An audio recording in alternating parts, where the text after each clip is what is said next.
Nessa segunda parte do episódio 34, vamos conversar sobre outras hipóteses das causas do desenvolvimento. Meu nome é Luiz Azevedo e espero que você goste desse episódio. Outra hipótese é em relação a religiões. Alguns estudos ao longo do tempo tentaram explicar o processo de geração de riqueza baseado nos costumes, práticas e características das diferentes religiões. Por exemplo, a maior ou menor valorização dentro da base de costumes de uma determinada religião das relações comerciais, ou seja, pela valorização das práticas do comércio. E se esse comércio é estimulado nos costumes da religião para relações com outras culturas ou não, isto é, se valoriza mais o comércio dentro de grupos com os mesmos costumes, como a filosofia budista, ou se a religião valoriza o comércio com grupos de outras culturas, como nos fundamentos do judaísmo. Mas não existem dados econômicos para estudos empíricos mais detalhados. Tem alguns estudos que tentam avaliar a intensidade ou o grau de religiosidade das pessoas nos países com maiores concentrações nas 4 principais religiões: o cristianismo, o islamismo, o hinduísmo e o budismo, e a sua correlação com o crescimento econômico, mas sem sucesso em provar as hipóteses. Em 1905, Max Weber, sociólogo alemão que estudou as religiões, publicou seu mais famoso livro, A Ética Protestante e o Espírito do Capitalismo. A hipótese apresentada por Weber é a associação dos conceitos do calvinismo, corrente da Reforma Protestante de 1541, para explicar o maior desenvolvimento dos países do norte da Europa em comparação com os países cristãos do sul da Europa. A hipótese de Weber é limitada, mas tem o germe da enorme importância do aspecto cultural e organizacional das sociedades que foram aprofundados por outros pesquisadores a partir da década de 50 e que trataremos mais adiante nessa série sobre o desenvolvimento. Também é muito comum vermos circular as teses que o clima e a posição geográfica são fatores determinantes para o desenvolvimento econômico. Sobre a posição geográfica com relação a países chamados de interiores, isto é, sem acesso ao mar, como a Bolívia, a Suíça, o Paraguai, a Áustria, a Zâmbia, o Afeganistão, vamos conversar a respeito em outro episódio.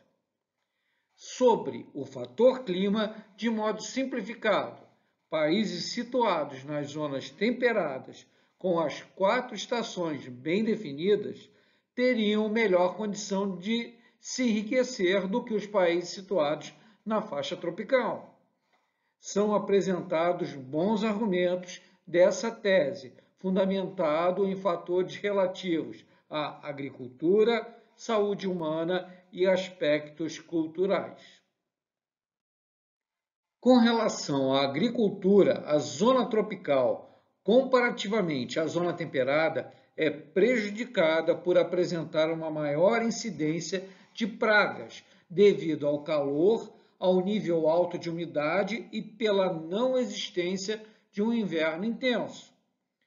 Com relação à saúde humana, a zona tropical apresenta maior incidência de doenças infecciosas como a malária e a febre amarela, o que gera reflexos na estrutura social, como o tamanho das famílias, anos de vida, etc., e, consequentemente, no capital humano. Os argumentos com relação aos efeitos culturais nas sociedades são fundamentados na relação homem e meio ambiente. as necessidades dos grupos humanos em se adaptar às condições de trabalho e de subsistência em regiões com 4 estações bem definidas, com um inverno rigoroso, é muito diferente das condições a que estão submetidas as populações que habitam as zonas tropicais e que têm basicamente apenas 2 estações por ano, a seca e a chuvosa. Nas zonas temperadas, com um inverno bem rigoroso, faz com que seja imperativo o planejamento do trabalho e a correta gestão dos estoques, tanto dos alimentos para as pessoas quanto para os rebanhos, de gado, ovelhas, cabras, bem como das fontes de energia, como, por exemplo, a lenha e o carvão, para manter o essencial aquecimento. Também é essencial garantir que todos os abrigos e construções tenham sofrido as manutenções e reparos necessários antes da chegada do inverno, visto que todas essas atividades são extremamente difíceis e, em vários casos, impossíveis de serem executadas durante os 3 ou até 5 meses de inverno nessas regiões. Apesar de bem racionais, esses fatores não conseguem explicar várias exceções. Por exemplo, os países do leste europeu, a Hungria, a Romênia, a Bulgária, a Ucrânia, apesar de estarem todos dentro da mesma faixa de clima temperado, apresentam baixo desenvolvimento econômico quando comparados com os países da Europa Ocidental.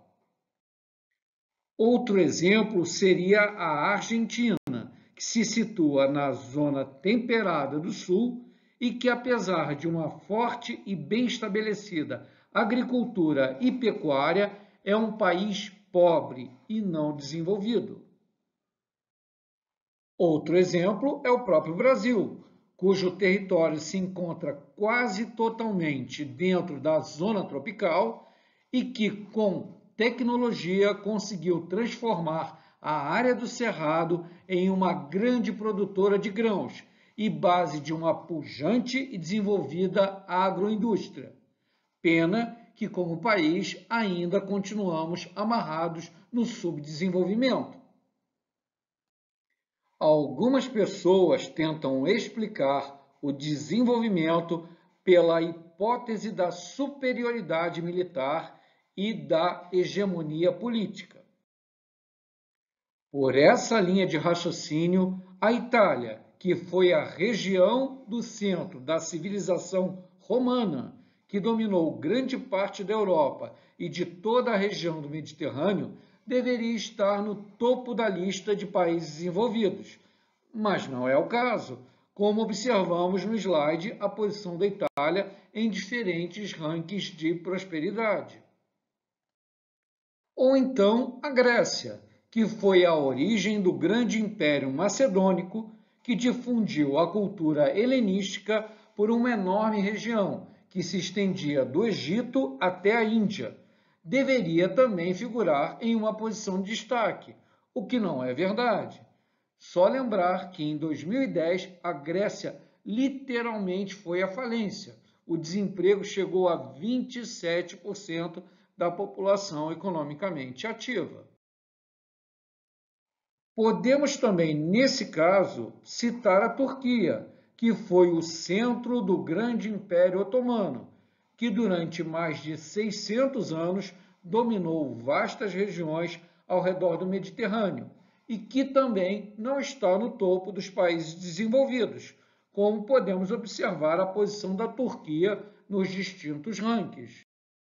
Trazendo um caso mais recente, de uma enorme hegemonia militar e geopolítica, podemos falar sobre a Rússia, que foi o centro do hiperpoderoso Império Soviético. A União Soviética, vitoriosa na Segunda Grande Guerra, após 1945, com a Guerra Fria, que dividiu o mundo em 2 grandes polos de influência política, manteve vários países em diferentes continentes como satélites ou sob sua dependência. Isso durou até a sua completa dissolução em 1991, 2 anos após a queda do Muro de Berlim.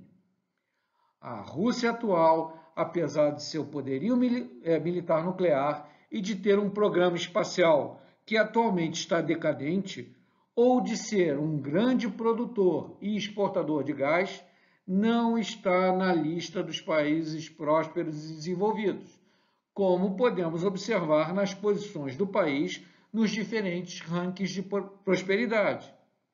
A Rússia está na posição 50 em GDP per capita e na posição 52 no Índice de Desenvolvimento Humano.